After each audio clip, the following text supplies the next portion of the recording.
시간에는 기도, 하늘을 우러러 쳐다보기라는 제목으로 함께 말씀을 나눕니다. 사진을 하나 먼저 보시겠습니다. 네, 어제 우리 그 소그룹 동아리 중에 러닝 동아리가 마라톤 20km에 참여를 했어요.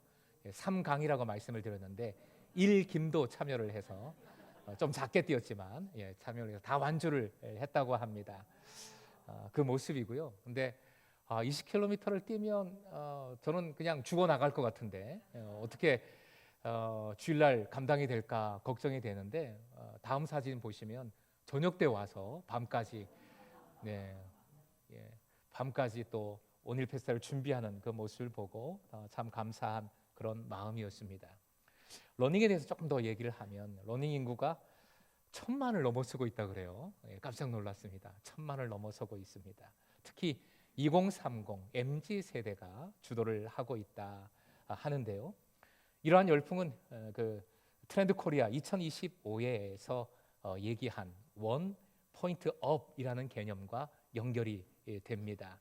원 포인트 업이 뭐냐? 그 개념이 이렇습니다. 도달 가능한 한 가지 목표를 세워 실천함으로써 나 다음을 잃지 않는 자기 개발의 새로운 패러다임이다 하는 것이지요. 러닝은 크게 뭐 이렇게 준비가 필요 없습니다. 큰 돈이 들어가지 않아요. 별 준비 없이 그러니까 진입 장벽이 낮은 거죠. 바로 뛸 수 있습니다. 뭐 대충 뭐 풀 장착을 하고 뛰시는 분도 있지만 그래도 대충 뭐 신고 입고 뛸 수 있어요. 그리고 자기하고의 싸움이니까 다른 사람과 비교하지 않고 자기 자신과 자기한테 집중하면서 목표를 세우고 또 그것을 이룸으로 해서 띠으로 해서 성취감을 이룰 수 있는 좋은 목표가 되는 것이지요. 그게 그 세대와 잘 맞아 떨어지고 그래서 이 문화가 계속 이렇게 퍼지고 있는 것이 아닌가 생각을 합니다. 오래전에 우리 교회에도 발걸음을 했었죠. 러닝 문화를 주도하고 있는 가수 쇼는 매일 러닝을 하더라고요. 옥수동에 가면 새벽에 가면 만날 수 있다 그래요.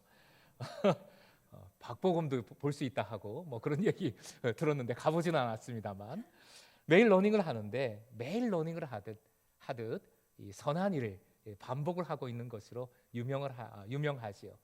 그가 기부한 금액이 뭐 그렇게 하루하루 하다 보니까 벌써 총액이 55억이라고 얘기를 합니다. 그가 한 방송에 나와서 이런 질문을 했다고 합니다. 0.1cm 종이를 30번 접으면 그 두께가 높이가 얼마나 될까? 0.1cm의 두께를 가진 종이를 30번 접으면 이렇게 뭐 쌓아지겠죠? 높이가 얼마나 될까? 네, 3cm 나왔어요. 높이가 얼마나 될까요? 무한대도 나왔어요. 너무 극과 극이네요. 답이. 네, 한번 보여주시죠. 그 정답이 1073km입니다. 1073km. 에베레스트 산보다도 훨씬 더 높아요. 어마어마하지요. 그래서 작은 것의 반복이 얼마나 큰 결과를 낳는지에 대해서 이런 얘기를 했다고 합니다. 신앙도 동일합니다. 우리가 뭐 큰 일을 하겠어요? 우리가 믿음 생활을 한다고 하면서 뭐 통일을 하겠어요? 뭘 하겠어요? 신앙도 동일해요. 작은 일들을 반복하는 것. 사실 그것이 삶이고 영성이지요. 그것이 중요한데 오늘 본문을 보면 워낙 임팩트가 강한 사건이다 보니까 오병이어 우리가 너무 잘 알고 있잖아요. 뭐 이 식당, 미장원, 뭐 회사 이름까지 너무나 많습니다. 하지만 본문은 오병이어를 통한 기적에 앞서서 아까 말씀드린 개념 원 포인트 업 그것을 강조하는 그것을 보여주는 말씀이에요. 즉 작은 것을 매일 실천하라는 것이지요.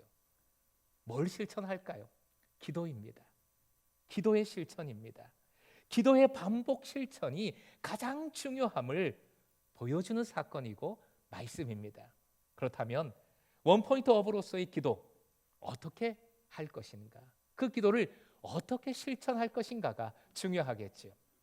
예수께서 그 기도의 본을 친히 보여주고 계신데 먼저 제자들의 모습을 살펴보는 것이 의미가 있습니다.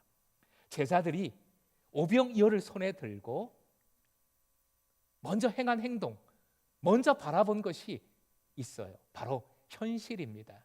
말씀에 의하면 세 가지 현실을 제자들이 바라보고 있습니다. 그 첫 번째 현실은 오병이어죠. 가진 것입니다. 가진 것을 바라봤어요. 지금 남자만 5천 명이 모여 있습니다. 그렇게 따지면 뭐 15,000명이나 2만 명 이상 되지 않을까 추측해 볼 수 있지요. 이렇게 큰 무리가 모였는데 제자들은 오병이어를 바라보고 있는 것이지요.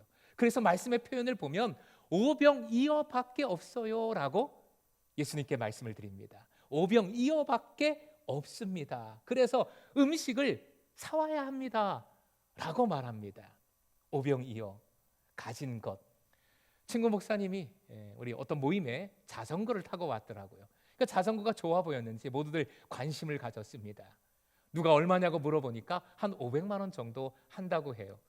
저도 고등학교 때부터 대학교까지 전부 자전거를 타고 다녔거든요. 통학을. 그때 제 기억으로는 자전거 가격이 한 10만 원, 20만 원 했던 것으로 기억을 합니다. 그런데 아무리 세월이 많이 지났다 하더라도 500만 원, 와 비싸다, 좋은 건가 보다 라고 얘기했어요. 그랬더니 장모님이 주셔서 감사하게 타고 다니는데 사실은 좀 창피하다는 거예요. 왜? 그랬더니 자전거가 한 수천만 원대 하더라고요. 기본이 수천만 원부터 제대로 타려면 시작을 한다 해서 깜짝 놀랐습니다. 내가 가지고 있는 것에 집중을 하면 비교하게 되지요. 그리고 얼마나 많이 가졌는지, 뭘 가졌는지 사실은 더 좋은 것을 갖고 싶고 더 많은 것을 갖고 싶어 할 수밖에 없어요. 그러니 가진 것에 먼저 집중을 하면 행복할 수가 없는 것이지요. 제자들이 두 번째 바라본 현실은 시간입니다. 오늘 본문 첫 구절 12절 앞에 시간이 나오죠. 언제입니까? 날이 저물 때였어요. 날이 저물어 갑니다. 어두워집니다. 화려한 도시를 그리며 찾아왔네. 어디서 많이 들어본 노래 가사예요. 조용필 씨가 부른 꿈이라는 노래의 첫 번째 가사입니다. 도시는 화려해요. 밝습니다. 그러나 시골은 그렇지 않죠. 어둠이 내리면, 어두워지면 끝입니다. 잠을 자야 돼요. 아무것도 할 수가 없어요. 바로 그런 시간, 그런 현실이에요. 더구나 어둠은 이 당시에 짐승들의 시간입니다. 위험을 뜻해요. 위험을 뜻합니다. 그런 어둠의 현실을 제자들이 먼저 바라보고 있습니다. 마지막으로 바라본 현실은 장소예요. 장소가 중요하지요. 지금 본문의 사건이 이루어지고 있는 장소 어디입니까? 그렇습니다. 빈들이에요. 광야입니다. 빈들, 아무것도 없잖아요. 아무것도 할 수 없어요. 광야, 짐승들이 출몰하는 위험한 장소, 아무것도 할 수 없는 장소일 뿐입니다. 심지어 당시의 유대인들은 그래서 이 광야를, 빈들을 귀신들의 땅으로까지 얘기를 했어요. 그렇게 생각을 하고 있었던 장소입니다. 세 가지 현실을 보십시오. 오병이어, 너무나 작은 것, 그리고 어둠, 그리고 광야. 이 세 가지가 중첩된 현실입니다. 최악의 현실이에요. 자, 이런 현실 속에서 제자들은 결국 이런 제안을 합니다. 12절 말씀 같이 읽겠습니다. 쉬운 번역으로 시작. 무리를 주위의 마을과 농가로 찾아가서 잠자리도 구하고 먹을 것도 구하게 하십시오. 지금 예수님과 수많은 무리들이 모여서 함께 말씀 나누고 뭐 이런 상황인데 이런 현실에 맞닥뜨렸어요. 그러니 빨리 헤쳐서 보내서 잠도 잘 수 있게 하고 먹을 것도 구할 수 있게 하자라고 제안을 한 것이지요. 지혜로운 제안입니다. 그러나 이 제안은 지극히 세상적인 제안이지요. 현실적인 그 상황 속에서의 제안이지요. 그러니 하나님께서 개입할 틈이, 여지가 없어요. 은혜를 누릴 수 있는 여지가 없습니다. 이제 예수님을 바라봐야지요. 말씀을 통해서 예수님을 살펴보십시다. 일단 제자들과 똑같이 오병이어를 손에 드셨어요. 오병이어를 손에 든 예수님 뭐 하셨는지 말씀을 통해서 확인해 보십시오. 미리 말씀드리면 기도하신 거예요. 기도하시는 거예요. 이렇게 표현되어 있죠. 이렇게 표현되어 있죠. 이 최악의 현실 속에서 예수님은 어떻게 기도하셨는가? 16절에 이렇게 표현되어 있습니다. 함께 읽겠습니다. 시작. 예수께서 물고기 하늘을 우러러 쳐다보시고, 노란 글씨 한 번 더요. 시작. 하늘을 우러러 쳐다보셨어요. 하늘을 바라보셨어요. 그렇다면 기도가 무엇인가? 이 말씀이 우리에게 알려주는 겁니다. 예수께서 친히 본을 보이신 겁니다. 이것이 기도의 정의이고 그리스도인이 실천해야 될 원포인트 업, 매일매일의 기도의 실천이에요. 기도는 한마디로 말해서 현실을 먼저 보는 것이 아니라 하늘을 먼저 바라보는 것입니다. 같이 읽습니다. 시작. 기도는 현실을 보는 것이 아니라 하늘을 우러러 쳐다보는 것이다. 그렇다면 하늘이 어떤 의미일까요? 여기서 하늘은 어떤 의미일까요? 네, 맞는 대답들이 지금 막 나오고 있어요. 이거 좋습니다. 이렇게 주고받는 거 맞아요. 말씀으로 좀 확인을 해보겠습니다. 예수님은 공생애를 시작하면서 가장 먼저 외치신 말씀이 있는데 그 말씀 속에 하늘이라는 단어가, 오늘 본문에 나와 있는 하늘이라는 단어가 들어있어요. 마태복음 3장 2절 말씀으로 가봅니다. 회개하여라, 하늘나라가 가까이 왔다. 하늘에 관해서 선포했어요. 하늘나라가 가까이 왔으니 회개하라. 하나님 나라, 하나님 맞습니다. 그리고 세례를 받으신 직후에 놀라운 사건이 일어나는데 그 사건을 성경은 이렇게 기록을 합니다. 역시 마태복음 3장인데요 17절 같이 읽겠습니다. 시작. 그리고 하늘에서 소리가 나기를 이는 내가 사랑하는 아들이다, 내가 그를 좋아한다 하였다. 예수께서 공생애를 출발하는 그 시작점입니다. 하늘에서 소리가 들리는데 결국 아까 대답하신 것처럼 결국 하늘이 하나님이신 거예요. 하나님께서 사랑의 선포를 해주십니다. 그러니까 예수님은 다른 것이 아니라 이 사랑으로 출발하신 겁니다. 이 사랑의 관계 속에서 그 사명을 감당하신 것이지요. 놀라운 사실이 있습니다. 이 말씀이 예수님 공생애의 시작점에 있는 말씀이다 했는데 예수님의 마지막, 예수님 생애의 마지막 지점은 어떠했을까요? 십자가 위에서 별세하기 직전에 하신 말씀을 함께 나누겠습니다. 누가복음 23장 46절 같이 읽습니다. 시작. 예수께서 아버지 내 영혼을 아버지 손에 부탁하나이다 하고 이 말씀을 하신 후 숨지시니라. 예수님은 그 생의 마지막에서 외치셨어요. 그것도 이 외침이 반복되죠. 아버지, 아버지, 아버지 내 영혼을 아버지 손에 부탁합니다. 사랑의 관계로 시작하셨던 예수님이 십자가 위에 마지막 그 순간, 그 고통의 마지막 순간, 삶의 마지막 지점에서도 아버지, 아버지 내 영혼을 부탁드립니다. 그 사랑의 관계로 끝맺고 계심을 알 수 있습니다. 예수님 가르쳐 주신 기도가 있지요. 주기도문의 맨 첫 번째 표현 무엇입니까? 맞습니다. 화면 보시고 같이 읽겠습니다. 시작. 하늘에 계신, 그래서 이렇게 가르쳐 주시는 거예요. 하늘에 계신 우리 아버지, 하늘을 외치라, 하늘을 바라보라. 그것이 기도다. 가르쳐 주신 겁니다. 결국 하늘은 물리적인 하늘이 아니지요. 하나님 나라이고 하나님 자체입니다. 그리고 더 중요한 것, 그 하늘을 우러러 쳐다보셨다는 것은 하나님과의 그 사랑의 관계 속으로 들어가셨다는 의미예요. 그 사랑의 관계를 나타내는 말씀입니다. 결국 하늘을 우러러 보셨다는 것, 기도인데 이렇게 정리를 해봅니다. 화면 보시고 함께 읽겠습니다. 시작. 하늘을 우러러 쳐다보는 것은 기도로서 자녀된 관계, 그 깊은 사랑으로 들어가는 것을 뜻한다. 이것이 우리의 원포인트업이에요. 매일 실천할 것, 하늘을 우러러보는 기도. 그 기도로서 내가 사랑받는 자녀임을 깨닫고 그 사랑의 관계로 계속 들어가는 것, 그것이 기도입니다. 참된 기도의 정의이지요. 다른 교회 시설을 좀 돌아본다고 우리 관리위원장 우리 박장로님하고 또 교육자들하고 교회도 또 인근 시설도 좀 돌아봤어요. 그때 식사하고 좀 차를 마시다가 여러 가지 얘기를 나누었는데 그 박하설 장로님이 식물을 많이 키우시더라고요. 대개 식물이 한 50가지 정도 있다고 그래요. 거의 뭐 작은 식물원 정도이더라고요. 그런데 그 식물을 키우면서 장로님 말씀이, 목사님, 이제 제가 식물의 목소리를 듣습니다 라고 얘기를 합니다. 예?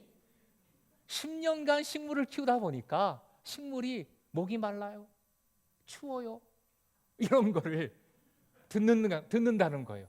들리는 거죠. 마음에 들리는 거죠. 결국 사랑으로 식물을 키우다 보니 그 식물의 상황을 너무 잘 알게 된다 하는 말씀으로 들었습니다. 그런데 그 말씀을 앞에서 듣고 있던 김은성 목사가 한술 더 뜨더라고요.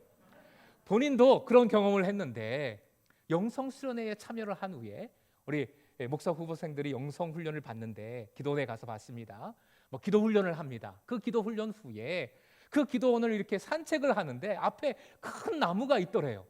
그 큰 나무를 보면서 그 모습이 좋고 하니까 마음속에 고맙다는 생각이 들어서, 나무야, 그 자리에 이렇게 변함없이 있어줘서 고맙다라고 얘기했대요. 그랬더니 그 나무가 말을 하더랍니다. 그 나무가 그 얘기를 듣고, 목사님, 제가 이 자리에 진짜 오랜 시간 이렇게 서 있었는데 자신한테 고맙다라고 한 분은 당신이 처음입니다 라고 얘기를 하더래요.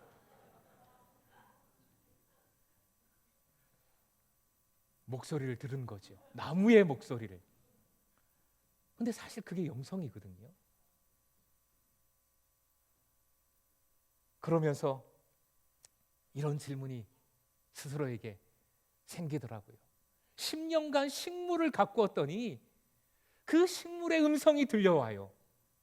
그런데 여러분은 몇 년간 신앙생활을 하셨습니까? 저는 모태신앙이니까 몇 년 신앙생활을 했나요?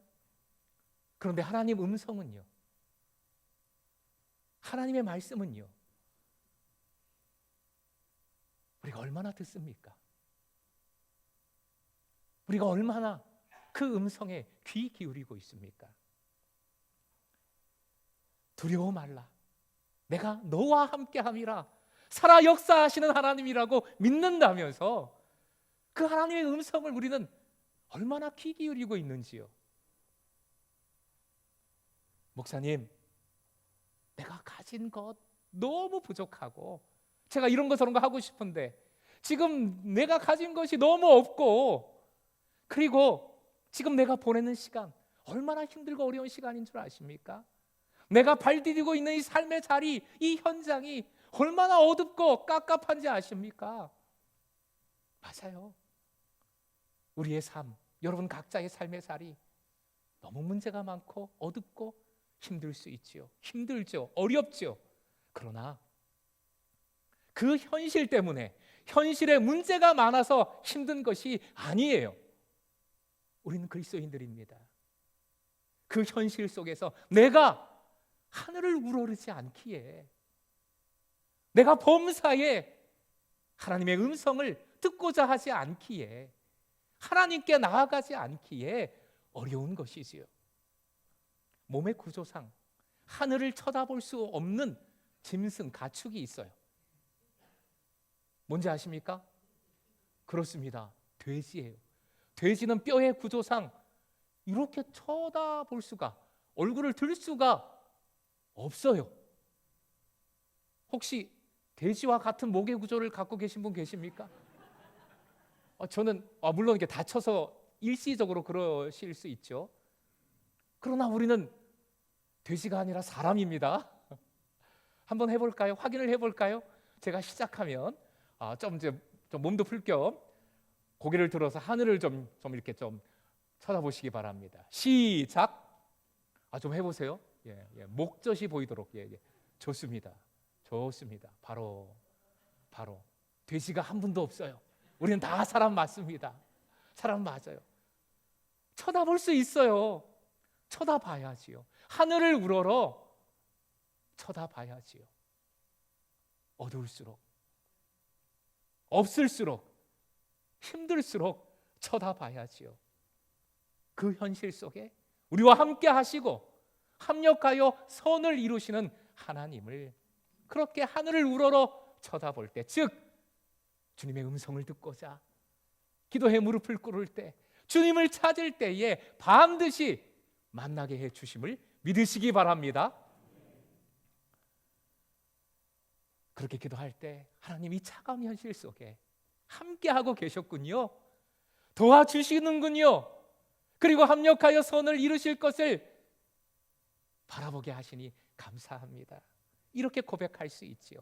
하나님을 좀 더 깨달을 수 있어요. 그러면 그 현실을 바라보면서 그 현실 때문에 힘들었던 마음, 다쳤던 마음, 그리고 그 현실 속에서 세상 지혜만을 붙들고자 했던 그 세속적인 마음을 조금씩 더 내려놓을 수 있는 것이지요.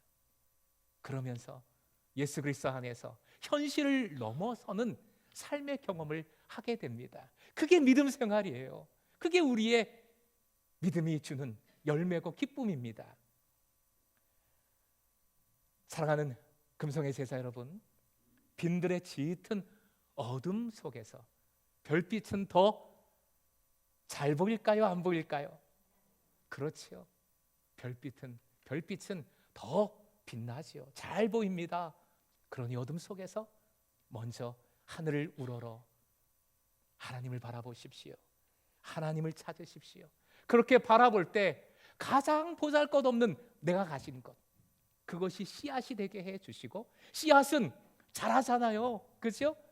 그 씨앗이 자라 나무가 되게 해주시고, 그 나무가 한 나무도 아니고 서로 어우러져서 숲이 되게 해주시는 그 하나님 나라의 열매를, 기쁨을 누리게 해 주실 줄 믿습니다.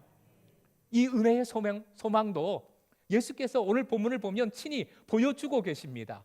16절 그 부분 같이 더 읽겠습니다. 시작. 예수께서 빵 5개와 물고기 2마리를 손에 들고 하늘을 우러러 쳐다보시고 그것들을 축복하신 다음에, 이 축복하시다, 축복하심, 원어는 율로게오라는 단어입니다. 이것은 사실 칭찬하다라는 단어예요. 그런데 하나님을 칭찬하면 그게 뭐가 됩니까? 그렇지요. 사람을 향하면 칭찬이 되지요. 그러나 하나님을 향해서 율로게오 하면 감사가 되는 겁니다. 지금 예수님은 그 작은 것을 손에 들고 하나님을 바라보시면서 그 사랑의 관계 속에서 감사 기도를 하고 계시는 거예요. 공동 번역은 실제로 이 축복의 부분을 따라해 주시기 바랍니다. 감사의 기도를 드리셨다. 감사 기도를 드리셨다고 옮기고 있어요. 최악의 현실 속에서 예수님은 기도의 본을 이렇게 보이고 계십니다. 하나님 사랑의 관계 속으로 들어가는 기도, 그리고 비록 변화가 없어요. 그러나 하나님을 바라보며 그 사랑을 붙들고 감사하는 기도를 보여주고 계십니다. 하나님을 바라보면 현실을 이길 수 있습니다. 그리고 그 어떤 현실 속에서도 감사할 수 있습니다. 감사할 수 있을 때 하나님을 더 발견하게 되고 감사한 일을 친히 경험하게, 직접적으로 경험하게 만들어 주시는 줄로 믿습니다. 내 생일이 끝나면 이제 다음 주일 왕이신 그리스도 주일을 맞이하게 되고요. 그러면 이제 정말 연말입니다. 대림절이 다가옵니다. 대림절. 이런 분주한 상황, 정말 세월이 빠르잖아요. 너무 빨라요. 이런 빠른 세월 속에서, 분주한 상황 속에서 우리의 원 포인트업 기억하고 실천하십시다. 날마다 하늘을 우러르십시오. 하나님을 바라보시며 기도하십시오. 그리고 감사하십시오. 이 기도의 영성으로 예수님과 함께 오병이어의 현실이 아니라 오병이어의 기적을 누리는 여러분과 우리 공동체, 그리고 이 기적을 만들어 주시는 하나님만을 증거하는 우리 공동체가 될 수 있기를 주님의 이름으로 축원드립니다.